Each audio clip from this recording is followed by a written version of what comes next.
Buenas tardes, el día de hoy vamos a hablar un tema eh, relacionado a la radiología, que no es frecuente que lo miren normalmente los estudiantes, mas sin embargo es un manejo radiológico que se usa hoy en muchos de los casos que se ven enfrentados a una inminente cirugía, pero sus condiciones clínicas no permiten o no aseguran que la cirugía sea efectiva, porque puede complicar su estado. A esto le llamamos radiología intervencionista. La radiología intervencionista no es más que un método radiológico que nos permite encontrar diagnósticos o manejar ciertas patologías con una mínima invasión. El objetivo de ella es, en algunos casos, encontrar un diagnóstico difícil o en otros casos, manejar patologías que definitivamente ameritan una cirugía, pero que en este momento la condición clínica del paciente no permite la cirugía, por lo cual el manejo más obvio sería un proceso o un manejo mínimamente invasivo. La radiología intervencionista puede proveer este tipo de manejos. Simple y sencillamente es la utilización de la radiología fluoroscópica, o sea, los rayos X en movimiento continuo, y utilización de una sala especializada que nos permita usar estos equipos y nos permita realizar los procedimientos. Dentro de la radiología intervencionista hay múltiples procesos, múltiples manejos, pero hablaremos de los métodos en que se utiliza para diagnóstico y los métodos que se utiliza para manejo. Los equipos que se utilizan para radiología intervencionista son materiales y equipos.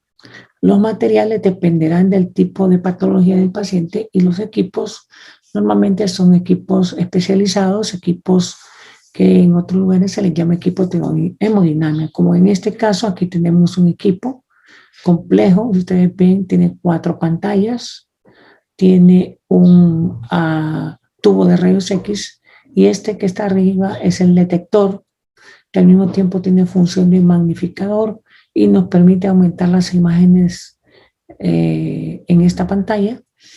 Y en estos casos podemos hacer estudios endovasculares, intracavitarios o percutáneos. El objetivo primordial es lograr encontrar un diagnóstico efectivo o también utilizar métodos para encontrar un diagnóstico específico. Estos equipos de fluoroscopía se utilizan en el manejo endovascular o de cavidades, pero también se puede usar el ultrasonido, como en el caso de mama, ¿verdad? Cuando se habló de mama, se habló de biopsias de mama, se habló de marcajes de mama, entonces se puede utilizar el ultrasonido para ello. También se puede utilizar la mamografía y en el caso de algunos tipos de biopsias en particular, se puede usar la tomografía. La resonancia magnética está dedicada a casos muy especializados, no hablaremos de ello porque no contamos con los equipos necesarios para realizarlo, pero sí se habla que la radiografía intervencionista puede permitirnos eso. Este es el equipo, como les decía, que se tiene en el Seguro Social, donde es una sala prácticamente, como una sala de operaciones. Aquí está el equipo de anestesia, aquí se guardan los materiales necesarios y aquí también hay otros materiales. Al otro lado hay equipo de desfibriladores si fuera necesario, porque aquí en estas áreas también se hacen los cateterismos cardíacos, las evaluaciones cerebrales y un montón de procedimientos que tienen que ver con la radiología intervencionista. En la universidad se tiene otro equipo, se mira pequeño, pero lo que sucede es que es un equipo compacto. Con el avance de la tecnología, pues los equipos se van volviendo más pequeños, más compactos y permiten un espacio mayor. Pero el manejo y el control de ellos se vuelve un poquito más sofisticado, como en este caso que hay un montón de paneles, un montón de monitores, y esto parece un equipo de juegos, pero el objetivo es que estos equipos permiten mayor movilidad. Hay otros equipos en otros hospitales, como este que tenemos viendo aquí, ¿verdad? Es diferente, pero el principio sigue siendo el mismo. Los dos áreas en las cuales se desempeña la radiología intervencionista es la diagnóstica y la terapéutica. La mayoría de estudios diagnósticos tratan de biopsias, ¿verdad? Con el objetivo de determinar qué tipo de patología estamos viendo, benigna o maligna, y dentro de las malignas clasificar cuál subtipo será. Por eso existen dos tipos de biopsia, la aguja fina, la aguja gruesa. La aguja fina es un estudio que lo dedicamos exclusivamente para órganos pequeños como ser la tiroides y utilizamos el ultrasonido. Podemos usar aguja fina en pulmón, sí, cuando los nódulos son extremadamente pequeños, pero lo más adecuado es que en este tipo de lugares se utilice aguja gruesa. Pero en algunos casos es un poco difícil hacer aguja gruesa en pulmón por los neumotórax. Entonces, utilizamos aguja fina, nada más que son agujas especializadas. Cuando hablamos de aguja gruesa, se llama aguja truco, o sea, agujas que cortan. Aguja fina es por aspiración, aguja gruesa es por corte. En el manejo terapéutico, los diferentes estudios pueden ser drenaje percutáneo. Los drenajes son la extracción de contenidos en cavidades o órganos que han formado colecciones, ya sea por pus, sangre o otro tipo de líquidos. Y a eso se le llama drenaje percutáneo porque atravesamos la pared externa para llegar dentro de las cavidades. Puede ser en tórax, puede ser en hígado, puede ser en vaso, puede ser en riñón, si estamos hablando de colecciones. Normalmente los tumores en riñón no se biopsian porque el riñón, si nosotros rompemos la cápsula de un tumor maligno, que si tuviera la cápsula íntegra estaría en un estadio grado 1, inmediatamente que rompemos la cápsula lo convertimos en un estadio 3 y el pronóstico y el tratamiento cambian exponencialmente. Por lo tanto, hay que tener un poco de cuidado en el manejo de las lesiones renales. Existe lo que se llama nefrostomía percutánea. Esto se realiza cuando se introduce un catéter hasta la región pielica del riñón para drenar la orina de forma percutánea, o sea, de forma externa. Las causas pueden ser por unas obstrucciones distales, ya sea por cálculo, ya sea por estenosis idiopática, inflamatoria, infecciosa o por estenosis tumoral, como en el cáncer de cervix, como en el cáncer de vejiga o en el cáncer de próstata.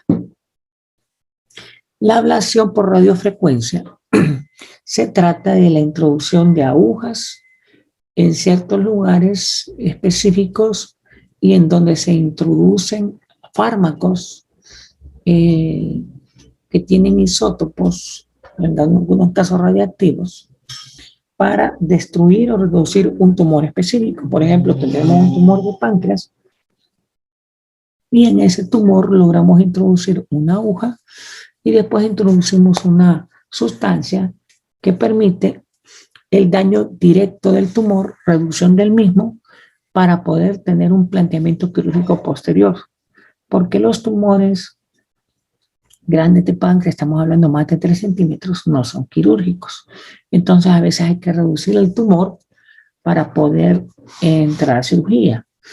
A veces la quimio en forma indirecta, o sea, intravenosa, no reduce tan efectivamente los tumores, mientras que una quimio directa, local, sí puede reducirlo, o una radiación directa también puede reducirlos. Y el objetivo es disminuir el tamaño del tumor para que permita que pueda ser quirúrgico. También en los casos terminales de pacientes con cánceres que causan mucho dolor, por ejemplo, volvemos a poner el caso de un cáncer de páncreas avanzado que presentan dolores intensos en los pacientes, lo que se hace es que se introduce una aguja adyacente a las terminaciones nerviosas y sedado el paciente se introduce esta aguja y posteriormente se introduce alcohol al 95% y este alcohol quema los nervios. Cuando el paciente despierta, despierta sin dolor.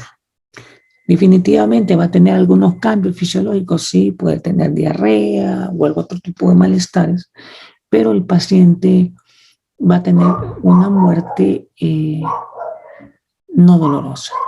Y para eso se hace la neurólisis de plexos, ¿verdad? El objetivo es dañar el plexo y disminuir o a permitir la ausencia del dolor. La colocación de arpones lo hablamos cuando hablamos de mama, ¿verdad? Cuando hay microcalcificaciones que no se pueden operar fácilmente porque al abrir la mama no los vamos a encontrar. Entonces coloca un arpón alrededor de las microcalcificaciones y se quita el tejido adyacente. El tratamiento de quistes son punciones directas con aspiración de líquido. Estos se pueden hacer con aguja fina. Puede ser en hígado, puede ser en mama, puede ser en tiroides. Bueno, dependiendo del área. El objetivo es descomprimir un quiste que está causando dolor por la expansión del mismo.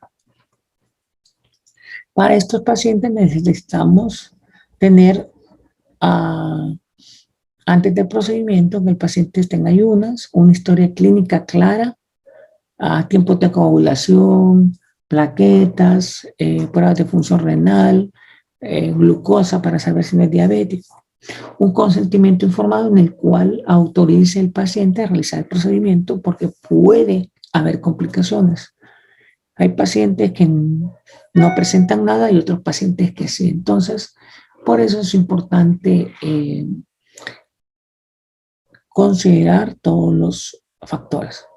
Las pruebas de imágenes tienen que ser recientes, no más de 2 meses, porque el tamaño tumoral en 2 meses puede variar y puede cambiar la conducta o el área de entrada, porque los tumores de crecimiento rápido, la parte central se vuelve necrótica. Si biopsiamos esa parte, normalmente nos van a decir que no hay células tumorales y no se tendrá un diagnóstico adecuado.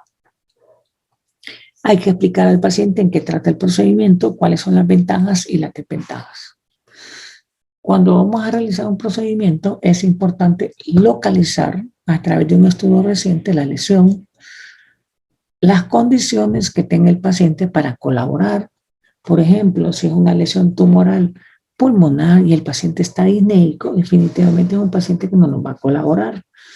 Y en algunos casos vamos a necesitar que el paciente pare su respiración momentáneamente para poder introducir la aguja. Si no lo puede hacer, entonces podemos funcionar en un área inadecuada que puede generar una complicación.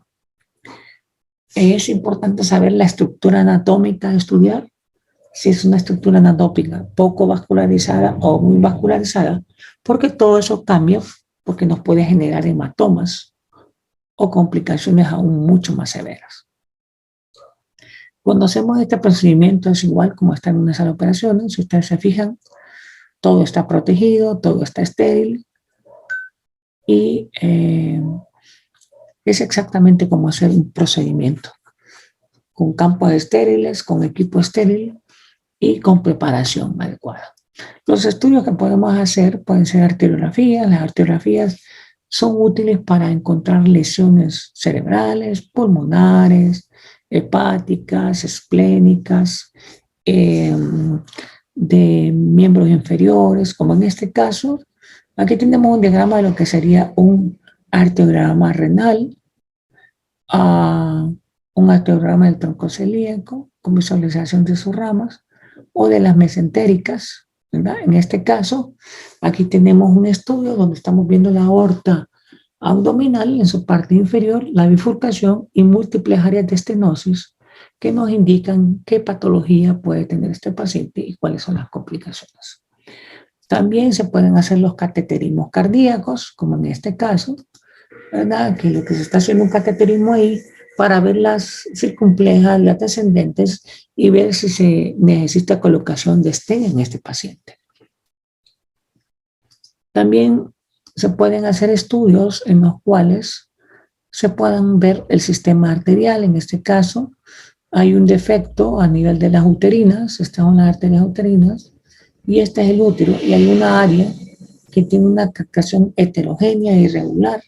Esto se puede considerar un tumor uterino. Dentro de las primeras, un mioma, ¿verdad? Hay que magnificar la imagen, complementar con ultrasonido, pero si fuera el caso de un tumor a nivel cervical, a la introducción de catéter a las uterinas y a las ramas que van directamente al mioma, porque el mioma es vascularizado, llegamos a la rama que irriga este tumor, la tapamos de un lado y del otro lado. Al disminuirla, lo que va a provocar es necrosis del tumor y reducción del mismo, hasta el punto que pueda permitir que sea quirúrgico o que se pueda reabsorber completamente.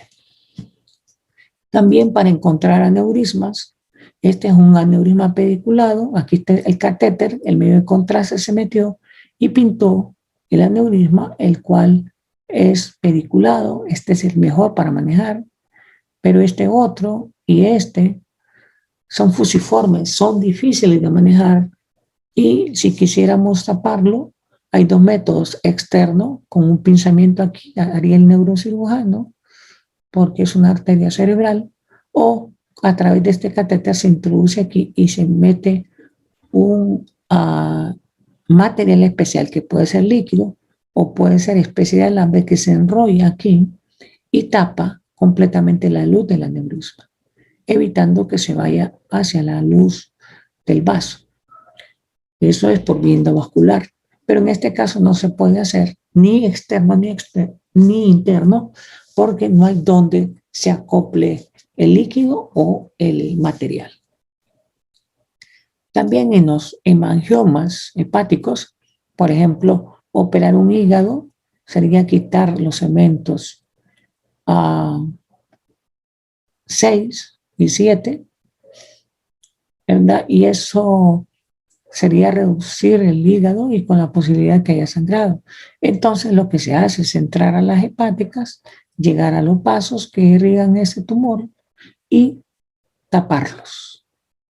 Al taparse, la neoformación se obstruye y se desaparece. Las biopsias que nosotros hacemos, como les dije, pueden ser aguja gruesa o aguja fina, dependiendo de lo que estamos evaluando. Aquí tenemos un caso, o dos casos, mejor dicho. Esta es una biopsia de páncreas y esta es una biopsia para vertebral por una lesión tumoral que está alrededor de las vértebras, y este es un tumor que está alrededor de páncreas. En estos dos casos estamos usando aguja fina. La razón de la aguja fina es porque es un tumor pequeño y es tan pequeño que hacer truco no nos saldría suficiente material o generaría una complicación. Si ustedes ven aquí, hay mediciones que hacemos específicamente para poder encontrar la lesión y caer directamente a la lesión a evaluar. Aquí en este otro caso es una punción por aspiración de aguja fina en una colección, ¿verdad?, que está localizada en el riñón. En este caso, este riñón ya se ha estudiado por varios métodos y se ha determinado que es una lesión benigna, pero que amerita un estudio histológico para definir si esta lesión es premaligna y si necesita cirugía o no. Pero en este caso, como están viendo, miren, aquí se puso anestesia, aquí se colocó la aguja y tomográficamente la miraríamos así, ¿verdad? Aquí va introduciéndose la aguja en la tomografía hasta llegar a la lesión y después se va a aspirar y ese contenido que se aspire se va a mandar a estudio histopatológico. Tenemos, aquí está la aguja ya todo en su interior y aquí se va a proceder a aspirar moviendo esta aguja y succionando, eso nos va a permitir sacar tejido. Aquí está saliéndose el tejido, como lo ven ustedes, y esto se va a extender en una serie de laminillas, como esta, se van a hacer extendidos, se van a fijar y se manda a estudio patológico. Aquí tenemos otro caso, en la cual hay una lesión tumoral en mediastino anterior, lo más probable que sea un teratoma o un timoma, más tiene pinta de timoma porque está unilateral, pero que amerita una biopsia para poder determinar el tipo y las características del tumor para determinar qué tipo de tratamiento recibirá. Aquí tenemos otro en abdomen, donde se introducirá una aguja.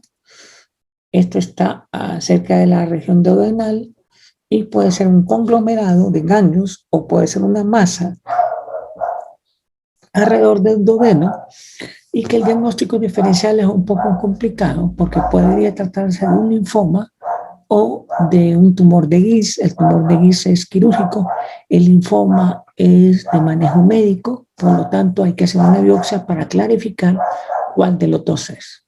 Para eso tenemos que hacer una valoración topográfica como esta que están viendo aquí, para medir la profundidad, la distancia del centro hacia el centro del tumor y la profundidad para que nos ayude a identificar cómo introducimos la aguja, qué tipo de lesión vamos a hacer.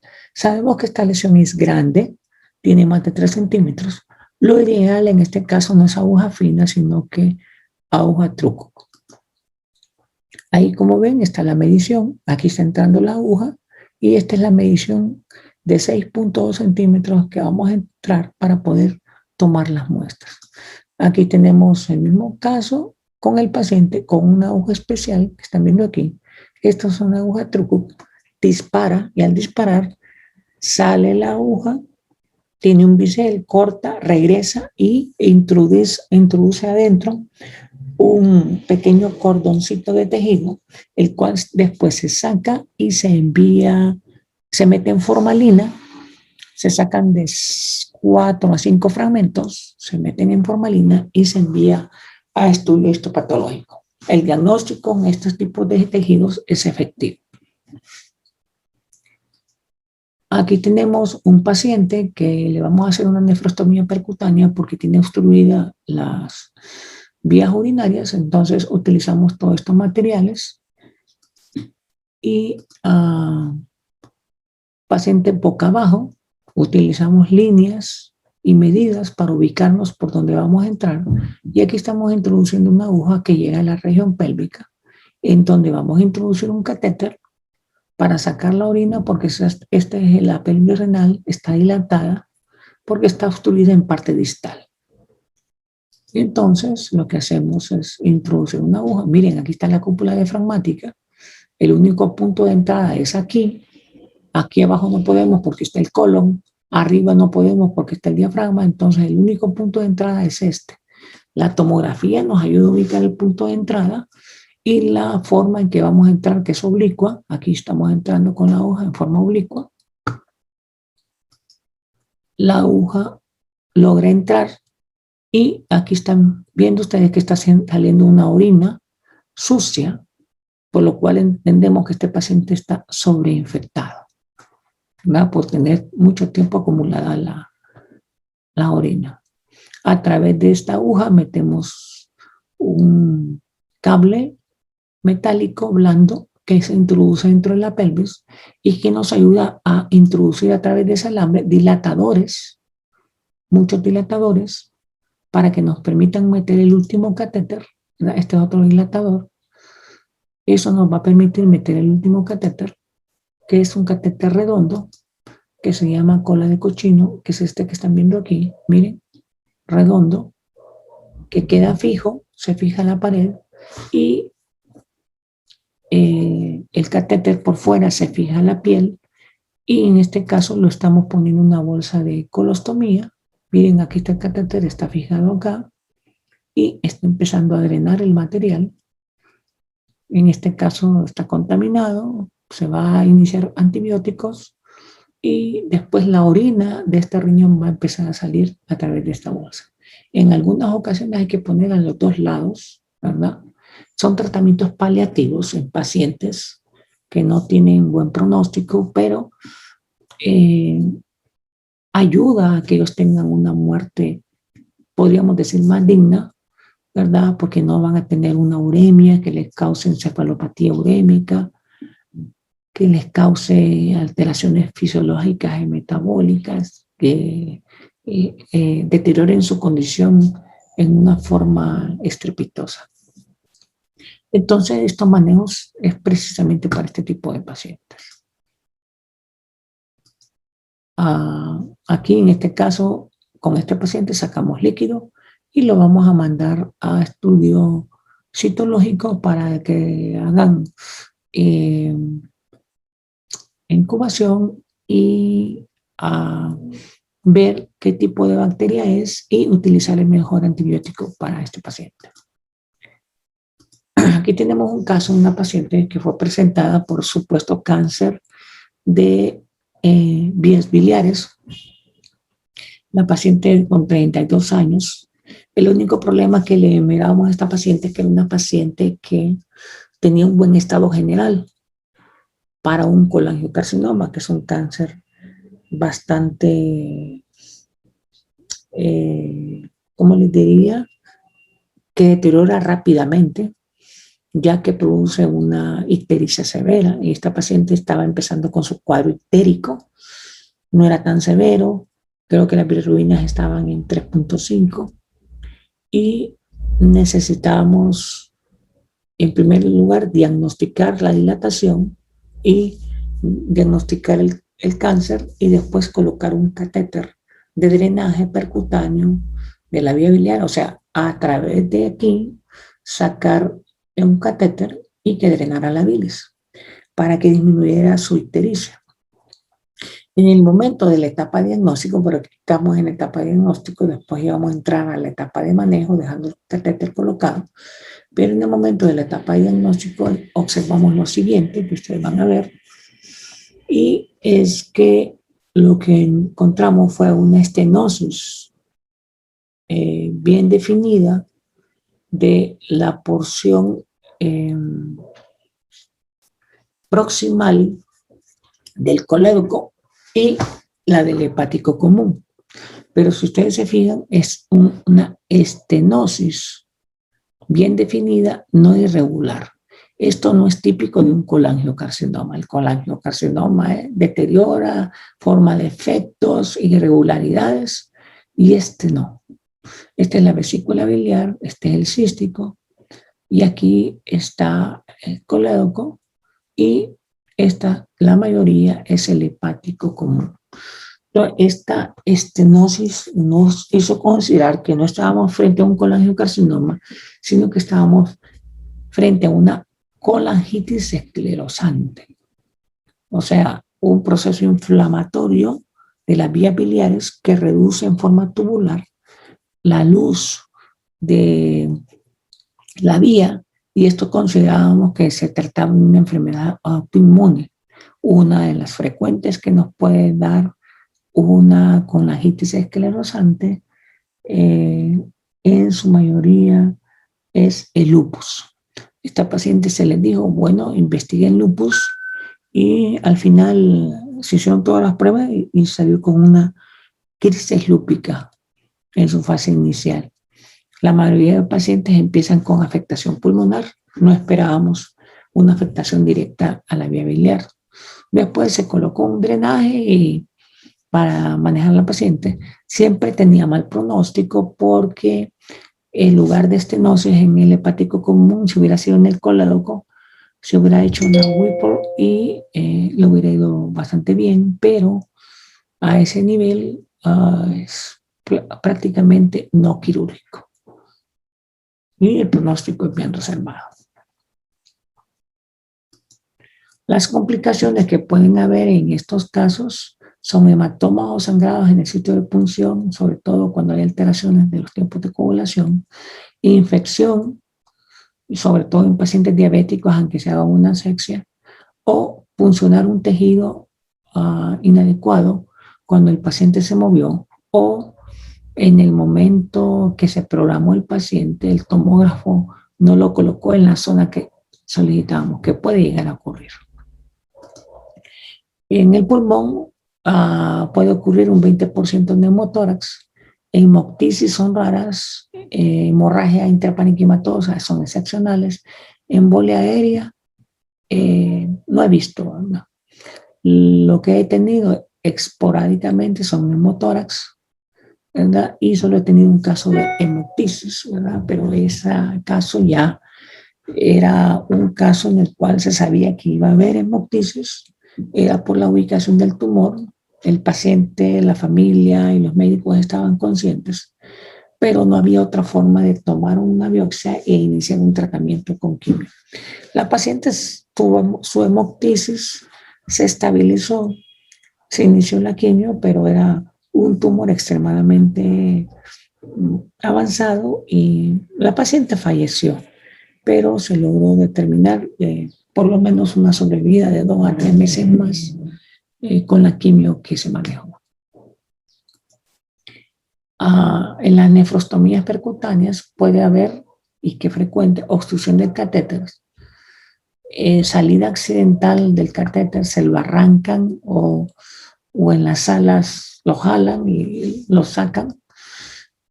Pueden haber hemorragias de los conductos urinarios, hematuria después del procedimiento, sí es frecuente. Salida de orina alrededor del riñón, eso ocurre cuando la corteza renal es muy delgada, puede ocurrir.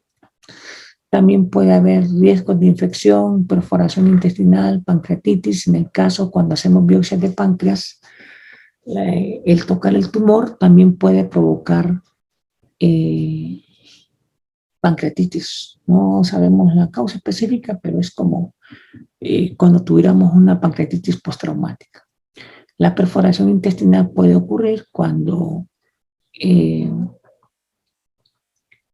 tumor desplaza las estructuras o hay un incremento del peristaltismo y en el momento de estar introduciendo las asas de intestino cambian de posición. Por eso estos estudios son milimétricos, o sea, hay que estar haciendo mediciones para saber por dónde vamos a entrar. Las conclusiones que podemos tener de eso, que es una técnica en expansión, hoy por hoy se utiliza en muchos pacientes que no quieren que sean quirúrgicos, entonces normalmente se están solicitando estos estudios porque disminuye la morbilidad del paciente y también la mortalidad. Actualmente el radiólogo intervencionista pues trabaja mucho con el apoyo de los cirujanos para ayudarles al manejo y tratamiento de algunos pacientes. Las técnicas pues continuamente están mejorando cada día más. Y probablemente es un tema que no van a ver con frecuencia, tal vez alguna vez tengan la oportunidad, pero que hoy por hoy se están realizando con mayor intención y en un porcentaje alto de pacientes.